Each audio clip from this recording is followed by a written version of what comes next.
Which of the following gases is used in the storage of fat and oil containing foods for long time? இப்போ fat and oil இருந்ததுன்னா என்ன ஆகும் அப்படின்னு பார்த்தோம்னா rancidity.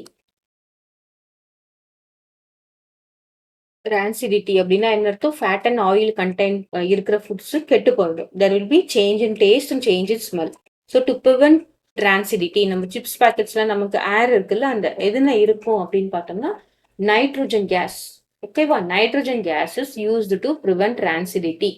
அந்த பேக்கெட்ல நம்ம நைட்ரோஜன் கேஸை ஃபில் பண்ணினோம்னா what that is to means it prevents oxidation.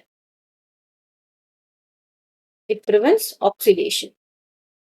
சரியா? இது ஆக்சிடேஷன் ப்ரிவென்ட் பண்ணாம இருக்கும்போது என்னது? ஃபேட்டும் ஆயிலும் ஆக்சிடைஸ் ஆகாம இருக்கும். ஆக்சிடைஸ் ஆயிடுச்சுன்னா அதோட டேஸ்ட் அண்ட் ஸ்மெல் மாறிடும். So it prevents oxidation. The gas used is nitrogen case.